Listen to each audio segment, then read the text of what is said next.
Mes chers camarades, bien le bonsoir, j'espère que vous allez tous très très bien, et puis aussi ceux qui nous regardent en rediff et qui vont jouer avec nous, voilà, quelques jours, quelques semaines, quelques années après.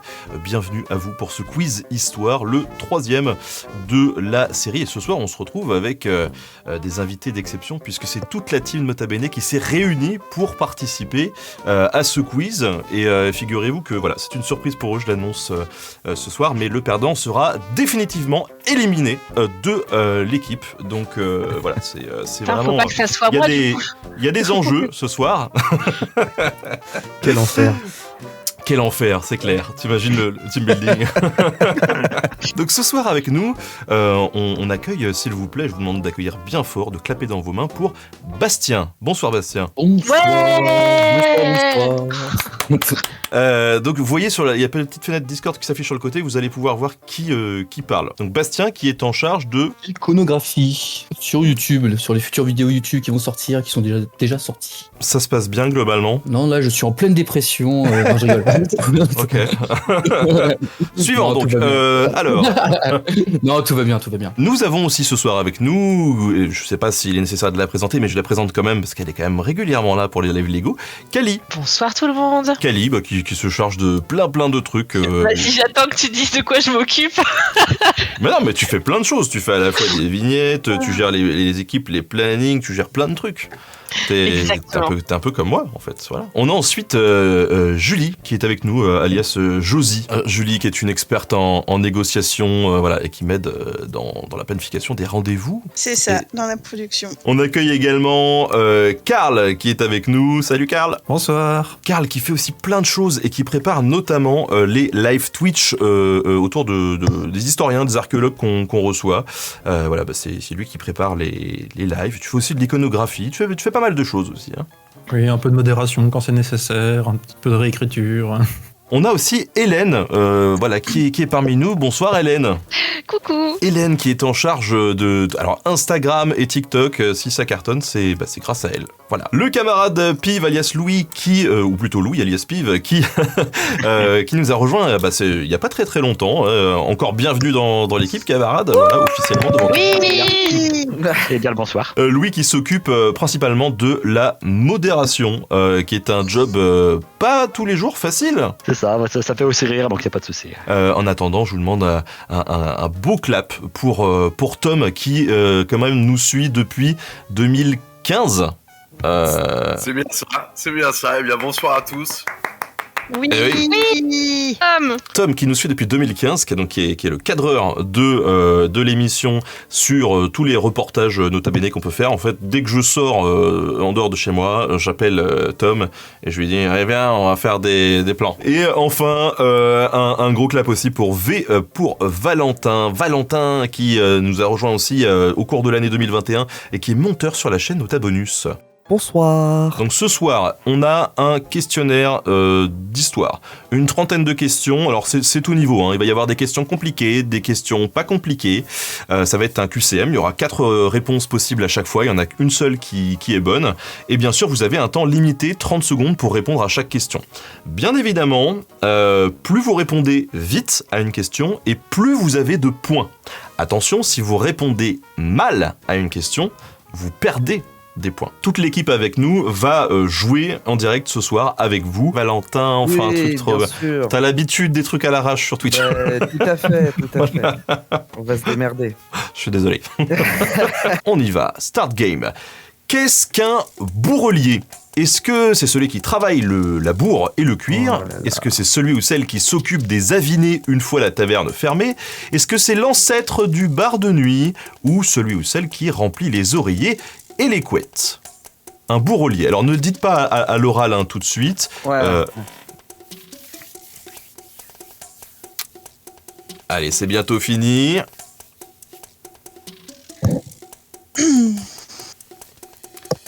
Si je l'ai, c'est improbable. Ouais, moi, c'est du pifomètre un peu quand même. Hein. On va pas se mentir. Alors, selon vous, c'était quoi ? Moi, j'ai mis celui qui remplit les oreillers et les couettes. Moi j'ai mis celui qui travaille la bourre et le cuir. Parce que je sais Ouais. pas, je crois que c'est la bourre, mais voilà. Moi aussi, Hélène, j'ai mis comme toi. Alors, c'était celui qui travaille la bourre Ah. et le Oh là cuir. là. Et Oh là oui, là. et oui. Il y a C'est moins 124 trop personnes qui ont correctement répondu à cette question. Le bourrelier réalise des pièces d'attelage pour le travail des chevaux. Officiant souvent à la campagne, son métier se différencie du sellier qui travaille lui à la ville et a plus tendance à fabriquer des selles ou encore des voitures hippomobiles, c'est-à-dire tractées par des chevaux. Question numéro 2. Alors, parmi ces artistes décédés, qui a vendu le plus d'albums en 2016 ? What ? Est-ce que c'est Wolfgang Amadeus Mozart, David Bowie, Michel Delpech ou Michael Jackson ? Oh la vache. 2016. C'est de l'histoire, oui. C'est l'histoire Ah oui, récente, oui, quoi. oui. Hier, hein. Techniquement, ouais, c'est ça. Purée, quelle horreur. David Bowie, il est décédé en 2016, justement, non? Non, un peu Je me après. demande si non, c'est pas après. un peu après David Ah. Bowie. 2018, je dirais. Ah, tant pis, allez, au Ah, je vais pif. peut-être changer, alors. Je peux pas. Ah là là. Ah là là là là là là. Mais Moi, c'est- j'aurais pas la réponse sous les yeux. Je pense que j'aurais dit Michel Delpech parce que voilà. Quand même. Évidemment. C'est ce que j'ai. Bah, c'est peut-être ça. Faut jamais oublier quand même que quand tu ouvres la porte du frigo, Mozart est là. Ok. Ah bah, Et voilà. évidemment. Ah non, non. Oh non! Fallait la faire. On était... Il y en a 3 qui ont mis Michel Delpech. Il y a- Moins 20 000. Le compositeur de la flûte enchantée a pété tous les records en 2016 pour les 225 ans de sa mort. Il aurait vendu 1,25 million de disques en 5 semaines, et tout ça sans tournée de promo. Quel lien de parenté ont les prestidigitateurs Jean-Eugène Robert Houdin et Harry Houdini ? Est-ce qu'ils étaient père et fils ? Est-ce qu'ils étaient beau-père et beau-fils ? Est-ce qu'ils étaient oncle et petit-neveu ? Ou est-ce qu'en fait il y a strictement aucun rapport entre Houdin et Houdini ? Et Houdini, les deux magiciens. Je vais faire montre de mon inculture, mais Père alors et fils. Houdini je connais, mais Jean-Eugène Robert Houdin je ne connais pas du tout. La Je main. pensais que c'était les mêmes, tu sais.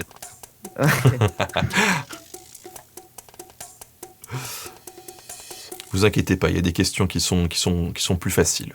Sachez qu'entre Houdin et Harry Houdini, eh bien, ils n'ont strictement aucun lien de parenté. Oh. Voilà. Ah là là, trop bien. Bien. Harry Houdini est né en tant que Heinrich Schweitz en Autriche-Hongrie avant de faire carrière aux États-Unis. Il a choisi son nom de scène en hommage à Jean-Eugène Robert Houdin, qui est né à Blois, pas très très loin entre Tours et Orléans, Ah, et qui est considéré comme le père de la magie actuelle en ayant révolutionné la pratique. Il était accompagné sur le plateau par des automates et il a inventé pas mal de tours qui sont toujours utilisés aujourd'hui. Les deux hommes ne se sont jamais rencontrés. Jean-Eugène est mort 3 ans avant la naissance de Harry Houdini. Question numéro 4. Sur les vitraux traditionnels, de quelle matière est le fil qui relie les pièces de verre ?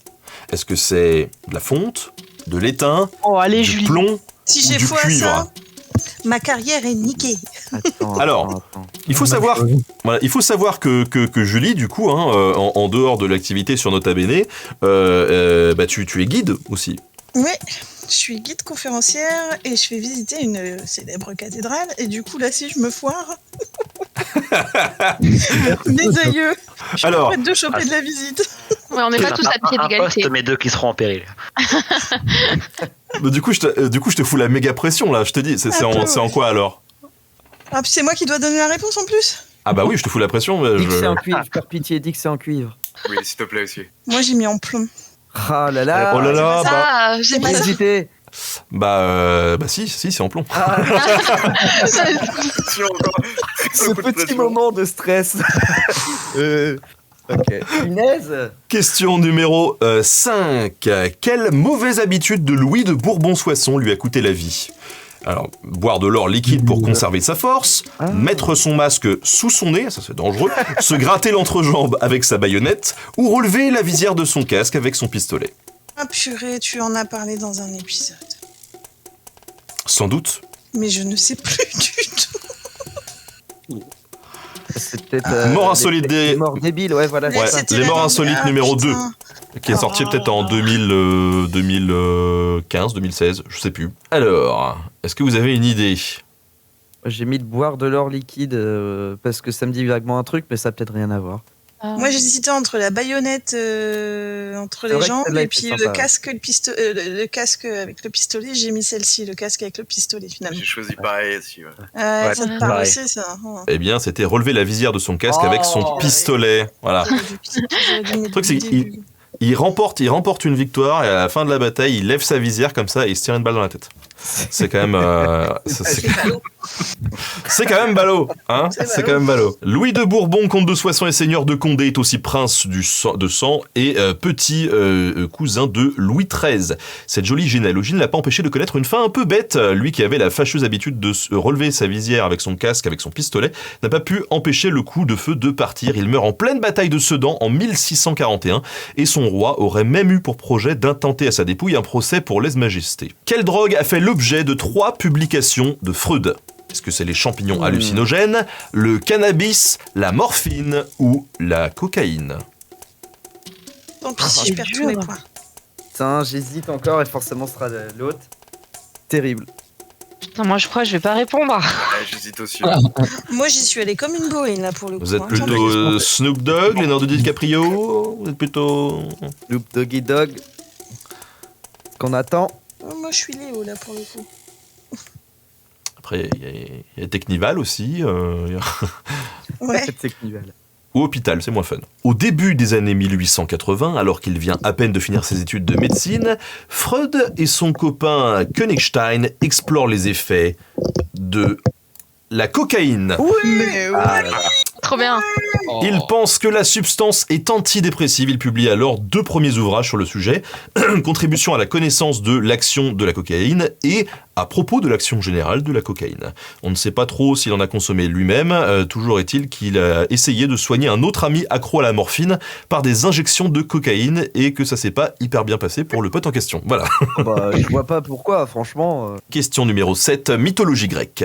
Combien d'années Pénélope a-t-elle attendu non pas Fillon, mais Ulysse. Ah là là là là. 10 ans, 13 ans, 20 ans ou 49 ans. Combien de temps, d'années, Pénélope a-t-elle attendu Ulysse ? 10 Je ans, sais 13 plus. ans, 20 ans ou 49 ans. Tu l'as, Hélène. C'était Non, un je long sais plus. voyage. C'était un Non. long voyage. C'est de la mythologie, c'est pas de la science exacte. Ouais, mais voilà, j'hésite on est entre pas deux en fait. discret. Entre son départ d'Ithaque pour la guerre de Troie et son voyage de retour, qui ne s'est pas très très bien passé, Ulysse n'a pas posé un pied sur l'île pendant près de 20 ans. Voilà. Moi, j'ai attendu avant de répondre. 20 ans. Et en attendant, son épouse Pénélope a, elle, trouvé différentes occupations comme le jardinage ou, au hasard, le tissage d'un linceul pour son beau-père. Voilà. Bien sûr, c'est ce Pas qu'on va nous mal. faire croire, ça. Question numéro 8. Quel est le nom du jardin dans lequel vivent Adam et Ève ? Est-ce que c'est le jardin des Hespérides, le jardin d'Éden, le jardin des plantes ou le jardin suspendu de Babylone ? Même les jardins Qu'est-ce que je suis contente d'avoir une culture chrétienne. Celui-là, c'est pareil. En visite guidée, je le fais à tous les coups. Zemmour sort de ce corps. Non, arrête, c'est horrible. Parfois, le soir, dans le jardin des plantes, on peut croiser des Adam et Ève. C'est vrai. Pour une fois que le catéchisme sert à quelque chose. Selon le livre de la Genèse, c'est dans le jardin d'Éden que vivent Adam et Ève. Voilà. C'était pas trop dur, ça va. Non, ça Personne va, n'a répondu ça le jardin va. des plantes. Ça va. Ils en sont interdits de séjour après avoir mangé le fruit défendu. Les portes du jardin d'Éden sont alors fermées aux hommes et gardées par 2 chérubins armés d'épées. Ce qui est quand même vachement dissuasif, hein, on va pas se le cacher. En quelle année a été créée la sécurité sociale ? Est-ce que c'est 1848, 1945, 1969 ou 1936 ? Ah, moi je réponds pas. Ah, j'ai des doutes là. Pourquoi tu réponds pas? Et on Bah, fait parce comment que si on j'ai est pas bête la réponse et que du coup. Bah voilà. Désolée Hélène. Ah, je crois que j'aurais pas dû mettre ça. Merde. La sécurité En fait, sociale. la mon vraie Dieu, question, non. c'est après combien d'années la sécurité sociale t'envoie-t-elle un numéro ? Ah oui, c'est surtout ça. Ah. C'est surtout ça. Question piège. Allez, tant- oh merde, j'ai fait une connerie. J'ai mis 45, j'aurais dû mettre 36, je pense. Moi, je pense que c'est 45, mais. La sécurité sociale est créée par 2 ordonnances en octobre 1945. Ah là là. Oh là là. Un an plus tard, la Constitution de la 4ème République confirme cette politique en inscrivant dans son préambule l'obligation d'assistance financière de la collectivité envers les citoyens. Question numéro 10. Avec quel régime politique Mao Tse-Dong arrive-t-il à la tête de la Chine? Est-ce que c'est la monarchie corporative de Chine, la République populaire de Chine, la République soviétique chinoise ou la République de Chine? Tout simplement. Mais Putain, j'ai répondu vite, mais alors, soit il y a un gros piège, je perds soit. J'aime bien le délire de la monarchie corporative quand même. C'est ça, c'est un délire. C'est Et quand tu dois donner 4 réponses, dont 3 fausses, et que t'as plus d'idées, tu vois.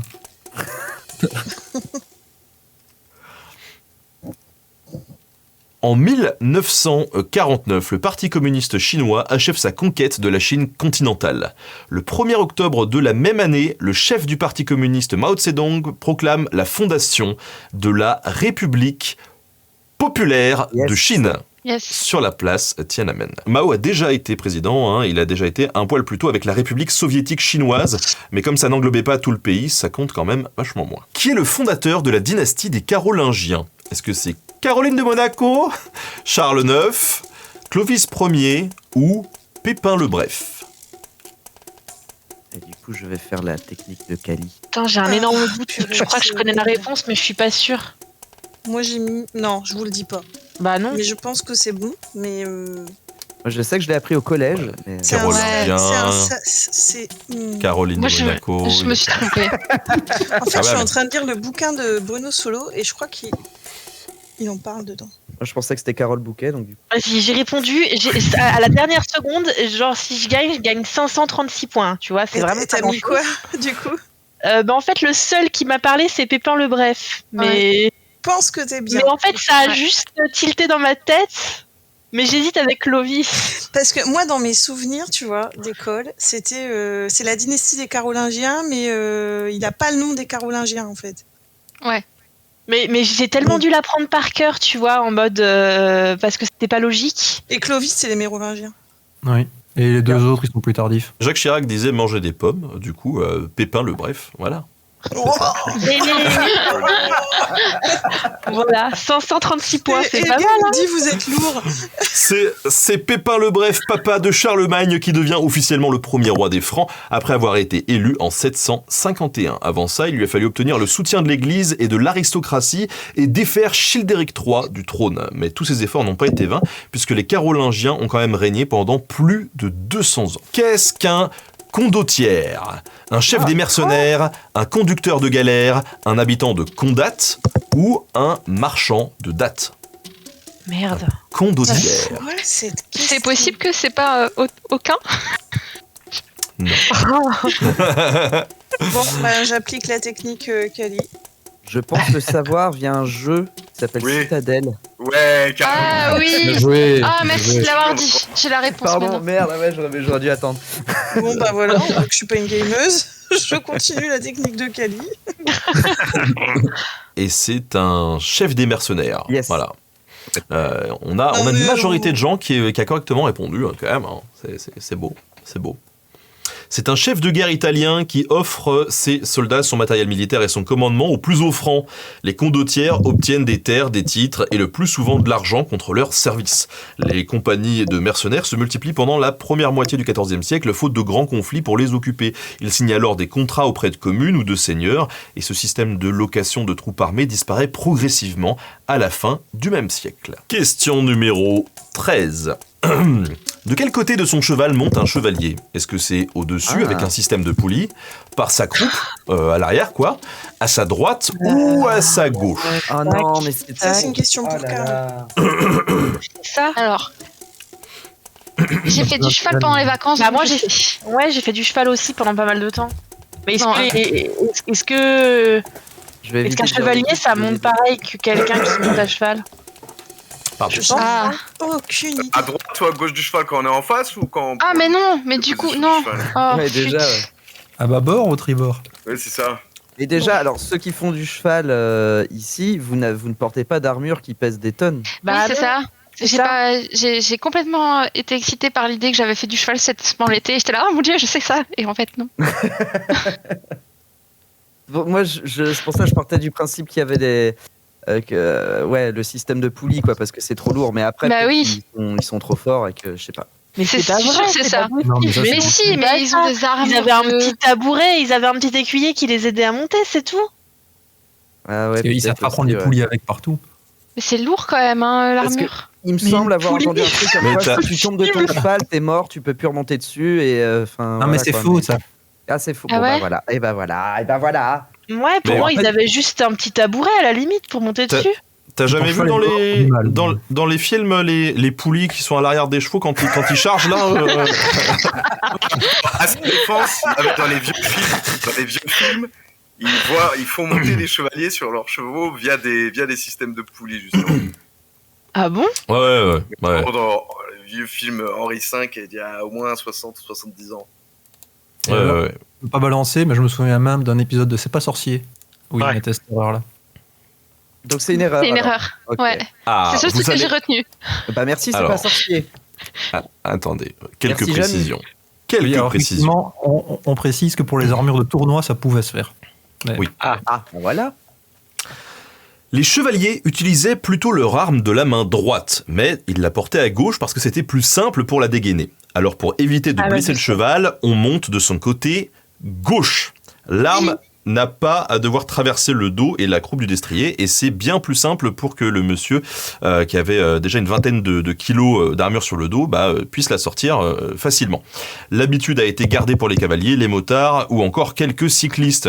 Sur les panneaux cyclistes pied-à-terre, le bonhomme d'ailleurs est toujours à gauche du vélo. Voilà. Dans le jeu Hades, sorti en 2020, quel est Ah, le bah nom non. du prince des enfers qui cherche à atteindre l'Olympe? Est-ce que c'est Zagreus, Macari, Hadès ou Hercule? Mais pour ceux qui jouent pas, c'est nul. Mais Ouais. grave. Ceux qui jouent, c'est bien. Pour ceux qui jouent, c'est très bien. Ouais, alors. Il faut que tout le monde puisse se refaire à un moment donné. Moi, je réponds pas. Moi non plus. Moi, je boude. Je joue. Pareil, je m'abstiens. Jusqu'à la prochaine question. Ça fait 3 questions que je fais rien. Alors sachez que dans la mythologie grecque, Hadès a 2 enfants qui sont respectivement prince et princesse des enfers. Donc déjà, c'est pas Hadès.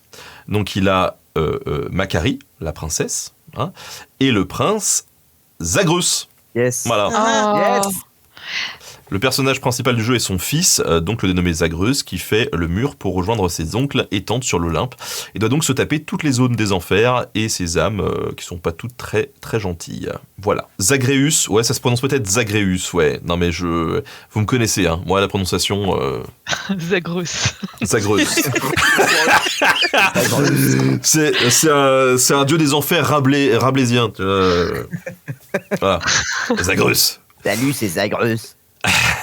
Prochaine question, numéro 15. Depuis combien de temps sans interruption avons-nous adopté le drapeau tricolore? Oh là là. Est-ce que c'est 23 ans, 227 ans, 173 ans, 232 ans? Encore un truc de français, ça. On est d'accord qu'en plus, il a changé de couleur, de nuance de couleur. Bah ouais. J'ai vu ça il y a pas longtemps. Ah. Mhm. Bon, C'est faut vrai bien que que je joue, le tant bleu et pis. le rouge, ils ont changé les couleurs. Oui, mais en accord, ça compte pas. Du coup, c'est peut-être 23 ans alors. Mais il dit rien, il veut pas parler. Non, mais là, il parle du drapeau tricolore. Moi, je Mais réponds pas parce que. moi non plus. Moi, je pense que c'est rapport retour à la monarchie, l'empire, nanana, on sait plus, on y revient à la République. Il y a eu un finalement. moment, ouais. Ah, on sait plus trop. Alors, Il y a le sans interruption. Hein. Mais je suis pas certaine que du coup la couleur elle joue. Peut-être Enfin, c'est la- 1941. C'est ça, ouais, je pense que c'est juste la nuance qui change, mais c'est toujours un drapeau tricolore. les questions diaboliques. L'origine et la parenté du drapeau tricolore sont un peu floues. Si on pense qu'il a été dessiné par Jacques-Louis David en 1794, on n'est pas certain du choix de ses couleurs, référence à celle de la liberté affichée sur les cocardes de 1789, à celle du drapeau des États-Unis ou encore à celle de la ville de Paris. Bref, on a des pistes mais pas de réponse concrète. Toujours est-il que le 19e siècle n'était pas le siècle le plus calme politiquement parlant. Il a été tour à tour adopté, puis banni, réadopté et rebanni. Le drapeau tricolore est définitivement admis comme drapeau français en 1848, soit il y a 173 ans. Yes. Pas mal. Question numéro 16. Qui touche et guérit les écrouelles? Est-ce que c'est Jeanne d'Arc, Merlin, le dauphin ou le roi? D'accord. Alors le dauphin, c'est Ah, mais pas je- Flipper alors, le dauphin. Hein. Je t'avoue, je comprends pas la question Les et écrouelles. je vois pas le rapport avec les trucs cités en dessous. Qui touche et guérit les écrouelles? C'est quoi les écrouelles? C'est la femelle de l'écrou. Alors c'est... Ouais, non. C'est une maladie. C'est pas une sorte d'assiette? Moi, j'aurais dit une assiette aussi, Louis. Mais oui, je vous le dis comme toi. Moi, j'ai pas répondu. Mais les assiettes aussi, elles ont le droit d'être malades, hein. Bah Ah oui. oui. J'ai répondu en étant quasiment sûr, et pourtant je saurais pas dire non plus ce que c'est les écrouelles. C'est une sorte de maladie. Ouais. Oui, c'est Alors. une maladie de la peau. La réponse, c'était le roi. Pendant plusieurs siècles, et ce à partir du XIIe siècle, les rois de France avaient une coutume lors de sacres ou des grandes fêtes religieuses. Ils devaient toucher les malades de tuberculose ganglionnaire afin de les guérir. Lorsque le roi effleure le ou les ganglions, qu'on appelle des écrouelles, il prononce donc la phrase suivante: « Le roi te touche, Dieu te guérit ». Et on ne sait pas trop si ça a vraiment marché, mais les sous donnés aux malades après le passage devant le roi devaient aussi fausser les stats, on imagine. Quelle est la couleur du deuil pour les rois de France? Est-ce que c'est le noir, le rouge, le pourpre ou le bleu? Ils peuvent pas avoir la même À partir couleur de quelle que tout, non date? Vous savez que Catherine de Médicis, elle était tout le temps en noir. Oui, mais elle nous embrouille. Et moi je dis pas ça pour vous embrouiller. Hein. Non, il y a un piège, ça peut pas être le noir. Oh putain, c'est quoi? Moi, j'ai pas mis noir parce que je suis sûre qu'il y a un piège. Ouais, ça sent le piège. Bah moi, du coup, comme t'as dit tout ça, j'ai pas mis noir non plus. J'ai rien mis. Putain, On les C'était- voit en c'est plus noir. dans les tableaux, là, non? C'était Ils- le pourpre. Ah, voilà. Ah, C'était j'aurais dû le cliquer avant. Ah, Carl, tu dois avoir les boules. Rajoute une bouche. Si ne pas bene. Les rois de France portent traditionnellement le deuil en violet ou ses dérivés comme le pourpre. Le pourpre est associé à la haute société et plus précisément à la famille royale. Il faut dire que ça coûtait quand même très très cher de produire ou d'acheminer un linge de cette couleur. Et ça n'est qu'au 19e siècle que l'on trouve un moyen plus simple de produire ce pigment et que le violet et ses nuances vont commencer à se populariser. En quelle année a été fondée la toute première Académie des sciences d'Europe ? Est-ce que c'est en 1666, en 1798, en 1603 ou en 1936 ? Oui. La toute première Académie des sciences. Purée. Là, je sens que ça, L'animation, c'est dur. ça claque des fesses dans le top 5, là. Moi, je tente. Je l'ai fait au pif. Hein. Ouais, moi aussi. T'as tenté quoi, Tom ? Ah, j'ai tenté 1666 parce que je trouve que le Ouais. nombre non. est intéressant. Ouais, pareil. J'ai fait comme toi, Tom. Eh ben, franchement, c'est pas Vous ça. êtes tous plantés. 1603. Ah, Ouais. Ah, Ouais. Et il y a plus de gens qui ont répondu 1666, ça s'est joué à 2 près. Voilà. J'ai 11 000 points, quoi. L'Académie pontificale des sciences, fondée en 1603 à Rome, est la toute première académie des sciences en Europe, bien que sous la protection des papes successifs, rattachée et financée par le Saint-Siège, l'Académie fonctionne en autonomie. Le système a l'air plutôt de bien fonctionner, c'est l'Académie qui a le plus de prix Nobel parmi ses élus, une quarantaine. Combien de places ont été prévues dans la nécropole du Panthéon ? Est-ce que c'est 78, Ah, c'est d'actualité, ça, en plus. Et oui. 220 ou 300 ? Parce que pourquoi pas, ils ont été 300 pour les thermopiles, ils peuvent bien être 300 dans le Panthéon. 300. Ah, c'est horrible. Je veux pas répondre. Ah, moi, je réponds pas. Quoi, j'ai lu un article récemment, je me disais, mais putain, ils sont vachement nombreux. Il y a de la place là-dedans, en vrai. Ah ouais? Donc, allez, je le tente. Et d'ailleurs, Ouais. Moi, j'aurais peut-être mis 220 ou 142. Ouais.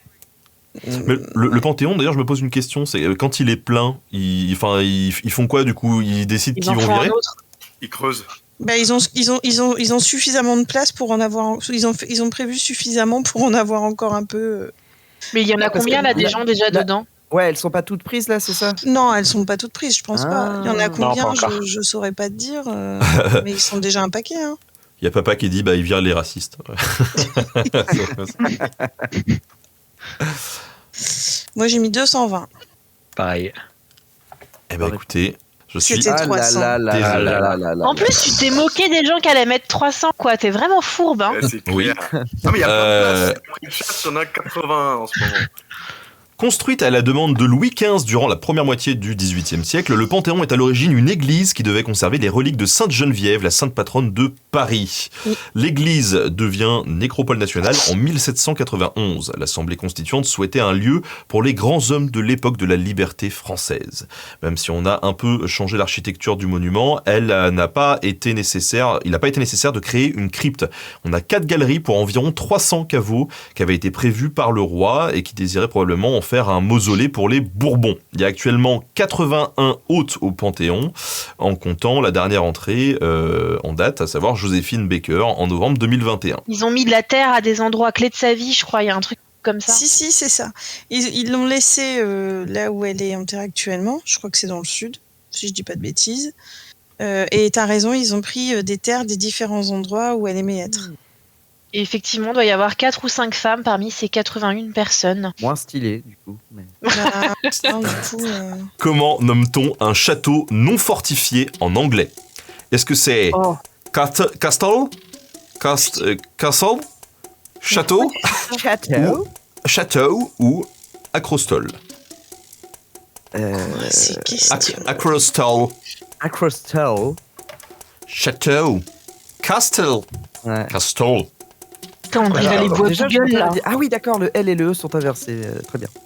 Un château non fortifié.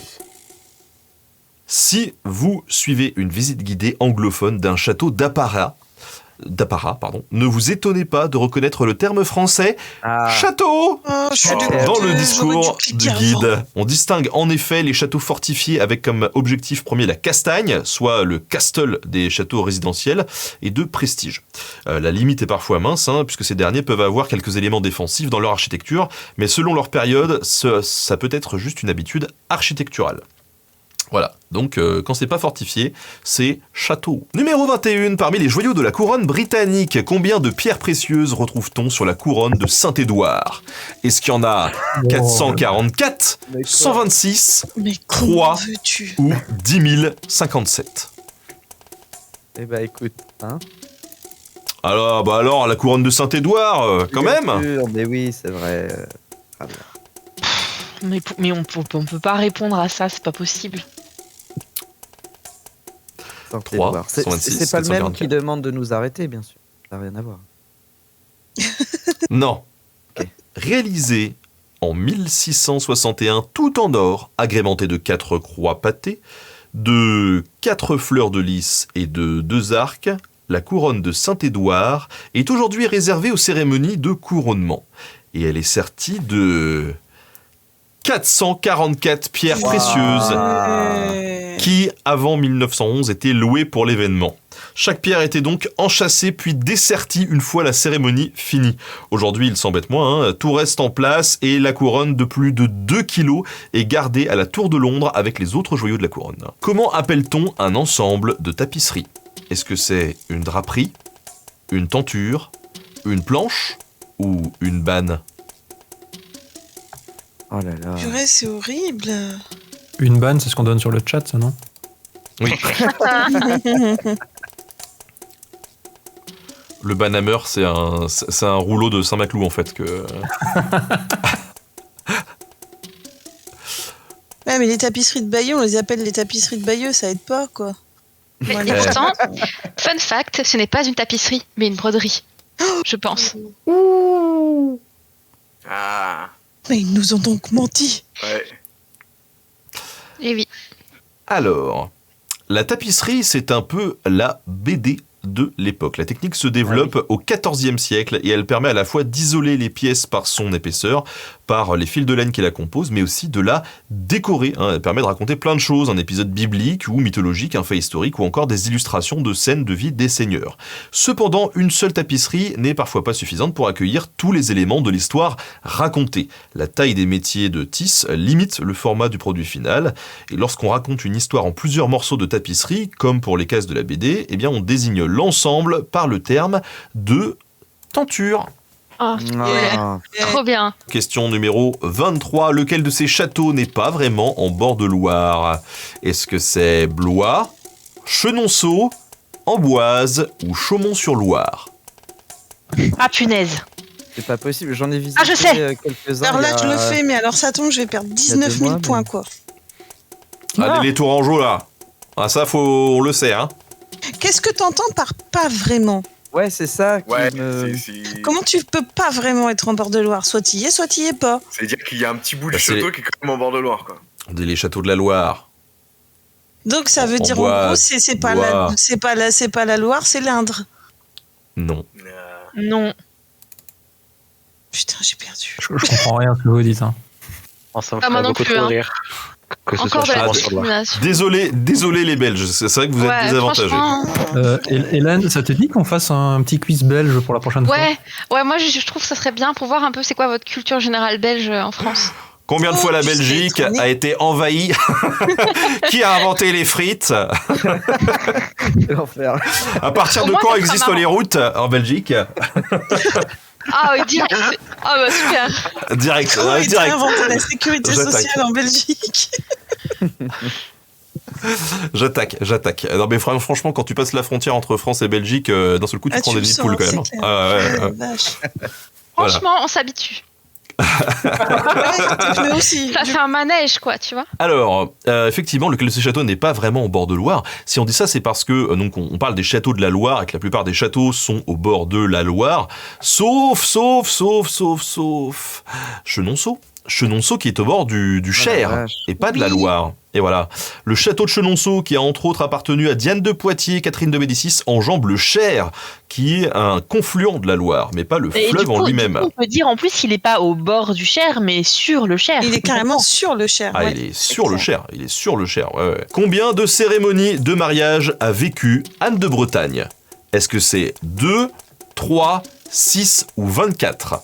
En tant que mariée, Oui, c'est ça. Parce que- c'est piège ou c'est pas piège? parce qu'elle en a vu 24. ou Genre est-ce elle qu'elle a été vécu en mariée, tant que mariée ou genre elle a vécu en tant que Ouais. mère de la mariée ou je ne sais que d'autres. Combien elle a vécu en elle de D'accord. mariage? Combien de fois Cérémonie elle de a- mariage. Faut pas nous entourlouper. Hein. Ouais. Oh la vache. Alors, pour vous dire, hein, c'est en 1490, alors qu'elle n'a que 13 ans, qu'Anne de Bretagne se marie une première fois à la cathédrale de Rennes au roi des Romains Maximilien Ier. Le mariage a lieu par procuration, le monsieur n'ayant pas fait le déplacement. C'était sûrement mieux hein, pour Je connais Maximilien, les deux puisque autres. l'union ne plaît pas du tout aux Français. Et Charles VIII vient carrément assiéger Rennes. La ville se rend et à peine un an après ce premier mariage, Anne de Bretagne devient reine de France en épousant Charles VII, alors même que la première union n'est pas encore tout à fait annulée. Il y a une Charles faute, VIII, c'est par le chef, c'est Charles VIII. Ouais, Ouais. c'est Charles VIII qui est mort en se prenant un linteau de porte. C'est ça. Hop. Voilà. Alors même que la première union n'est pas encore tout à fait annulée. Anne de Bretagne sera reine à nouveau en se mariant par la suite avec Louis XII. Si 2 mariages ont été admis juridiquement parlant, elle a en fait connu 3 cérémonies de mariage distinctes. Quel liquide conserverait le cœur de Frédéric Chopin depuis près de 172 ans? Est-ce que c'est du vinaigre blanc, de l'eau, de la Vistule, du formol ou du cognac? Qu'est-ce que c'est que ça, de la Vistule? Du cognac serait classe. Grave. Vinaigre blanc, de l'eau de la Vistule, je sais pas ce que c'est, je t'avoue la Vistule, du formol, ouais sans doute ouais. Tant que c'est La de l'eau. Vistule, tu crois que c'est un fleuve? Ouais, je Ouais, pense ou que alors c'est une faute de frappe et c'est pas la Vistule. C'est l'eau de la Vistule, ouais, c'est ça, un peu les yeux. Mais je pense que c'est pas ça. Alors, Moi, je la joue corporate à mort, mais je vous jure que j'ai envie d'aller googler. Hein. le compositeur Frédéric Chopin meurt à Paris en 1849, à peine âgé de 39 ans. Si on le considère aujourd'hui comme franco-polonais, il semble très attaché à sa Pologne natale. Enterré, pour la majeure partie en tout cas, au Père-Lachaise, il a demandé à ce que son cœur soit lui ramené à Varsovie. À l'abri dans un cénotaphe encastré dans l'un des piliers de l'église Sainte-Croix, il y est conservé dans un liquide ambré. Le gouvernement polonais a refusé que la petite boîte soit ouverte, donc personne n'a pu goûter, mais on estime très probable que ce liquide ambré soit du cognac. Waouh. Eh ben, trop bien Du ça. côté, putain. Beau Et du gosse. coup, la Vistule, ça aurait pu être cohérent parce que dans le chat, on nous dit que la Vistule, c'est une rivière, un fleuve de Pologne. Hein. Et oui. Question numéro 26. Quel est le surnom des proches de Henri III? Est-ce que c'est les mignons, les compagnons, les potes ou les amanches? Amèches. Jamais. Pas du tout exagéré l'accent. C'est clair. Les Les mignons comme Amèches. Groot, les compagnons. Je tente. C'est un peu dans la même veine que les camarades quand même. Les potes ou les amèches. Je suis déçue Moi, que pas les contente parce que camarades. Je suis bien remontée, là, je suis sûre. Ah, les camarades, ouais, ça aurait été bien. Ah ouais. J'ai mis mignon, moi. Et mignon. Ouais, mignon, ouais. Ouais, les mignons. Ouais. Les mignons, en Ça. effet, Yes. les mignons.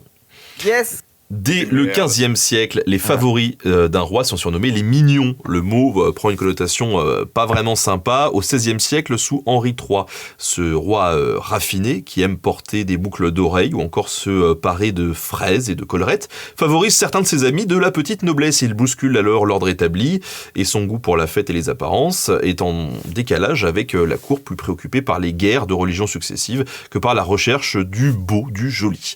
Alors, du coup, ça va se clasher sévère, hein. Les chroniqueurs comme les poètes se lâchent un petit peu et on accuse les amis du roi, voire même Henri III indirectement, de plein de trucs sans trop de fondement. Voilà, donc les mignons après c'est assez mal vu. Où ne s'est pas exilé Victor Hugo? À Bruxelles, à Jersey, à Guernesey ou à Berlin? Oh là là. Putain, mais c'est super dur. Grave. Où est-ce qu'il ne s'est pas exilé? Ah, moi, je réponds pas. Hein. Il aurait fait qu'une des deux îles. La sécurité. Que... Bruxelles, Jersey, Guernesey, Berlin.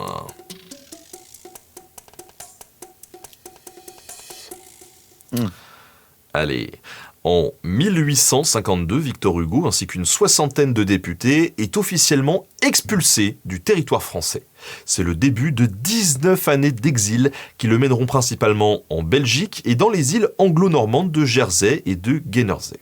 Ah, Sa famille se réunit annuellement à Bruxelles et c'est dans cette ville que meurt son épouse.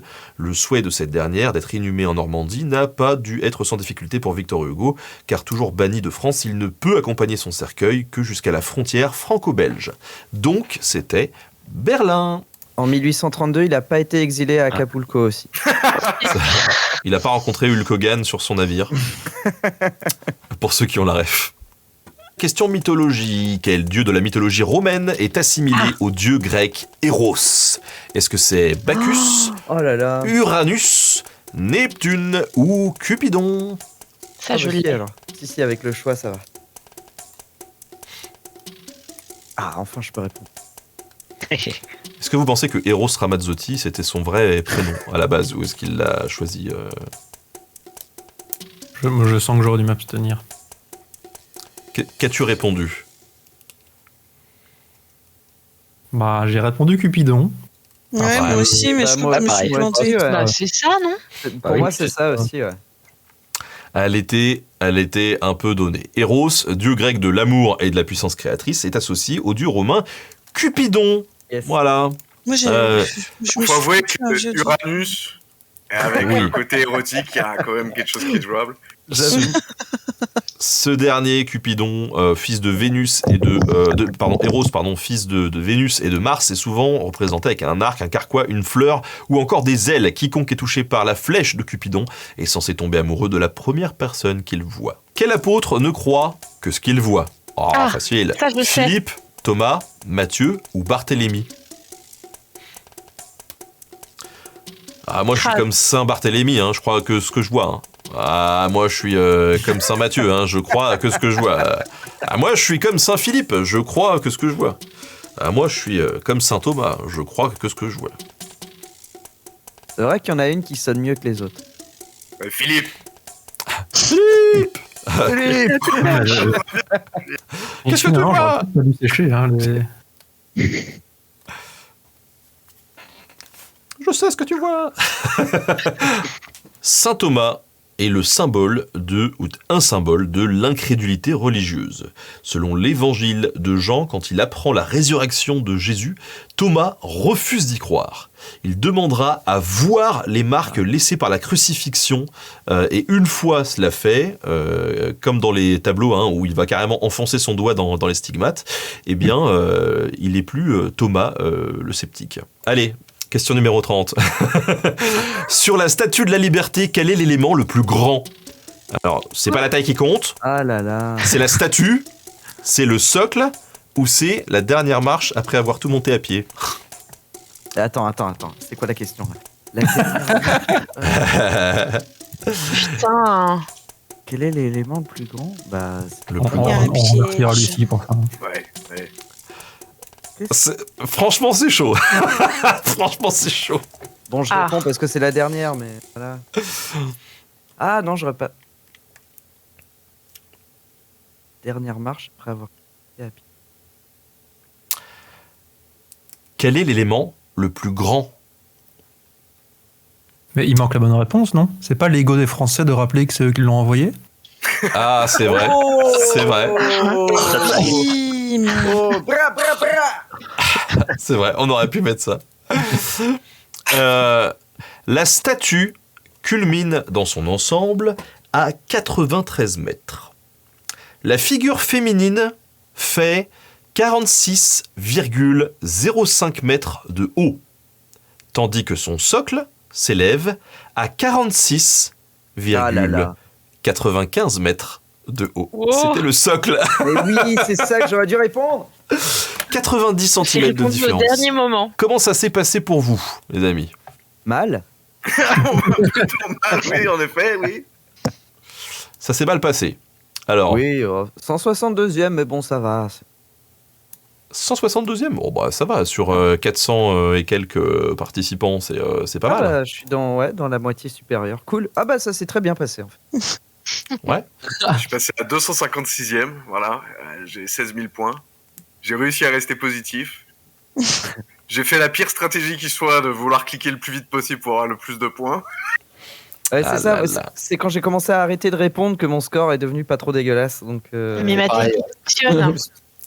une bonne méthode. Bastien, tu t'es arrivé combien? 72e. Du coup, j'ai fait la même chose que Valentin. J'ai arrêté de répondre à toutes les questions. Eh bah, Kali. Bah écoute, j'ai un peu honte parce que les réponses qui m'ont fait gagner le plus de points, c'était Saint Thomas, Adam et Ève, tout ça. Mais je suis 24e avec 294 000 points. Eh bah, bien joué, hein, bien joué. Ouais, C'est Il y a- incroyable. Et il y a il y a pas à plein de avoir réponses honte, auxquelles j'ai pas répondu en fait. C'était vraiment ma strat quoi. Josie. Ah bah, Josie, elle est contente hein, parce que je suis arrivée 20e, donc c'est mieux que le dernier. C'est mieux que Kali. C'est qui t'allais dire, c'est mieux que Kali, alors du C'est coup. mieux que Ellie, et pourtant j'ai répondu aux questions. Karl. Ah bah, moi, je suis bien redescendu à 43. Donc, Ah, ouais, j'aurais dû c'est m'abstenir. Hélène. Moi, je suis 56e. 56. Vous êtes Oh. vraiment tous bien placés quand même. hein. Louis. De mon côté, je suis 77e. Tom, combien tu nous as dit? Ah, un peu près pareil, là, un peu près. Non, mais il fait des belles images. On regarde quand même. Et Valentin, rappelle-moi, toi t'étais à. Moi, 162, moi, pour finir. Ah, mais écoutez, c'est pas mal, Ouais. franchement. Oui. Là, on avait 491 joueurs à la fin du quiz. Merci en tout cas à tous d'être venus. J'espère aussi dans le chat que ça vous aura donné un petit peu l'occasion de voir que derrière Nota Bene, il y a beaucoup de gens, hein, et que voilà, ce travail, ces vidéos qui sortent, c'est pas des trucs qu'on fait comme ça facilement, où je m'assois pas juste devant la caméra et je débite des trucs. Et il y a toute une team derrière qui s'organise pour vous livrer des bons contenus sur YouTube, sur Instagram, sur TikTok, sur Facebook, en podcast, partout. Et voilà, c'est un travail collectif. Donc merci, j'en profite, hein, merci à vous tous de m'accompagner aussi dans cette aventure Nota Bene. Donc ça Allez-y. veut dire que personne n'est viré ce soir, c'est bon? Pas toi, en tout cas. On va rester discret, tout ça. Mais merci à tous d'avoir suivi ce quiz histoire. J'espère que ça vous a plu. Vous pouvez retrouver d'ailleurs d'autres quiz histoire, hein, sur la chaîne Nota Bonus en rediffusion. Et puis il y en aura d'autres qui vont venir après sur des thèmes différents. Ça reste toujours très accessible. Parfois on pourra en avoir des thématiques. À très bientôt sur la chaîne.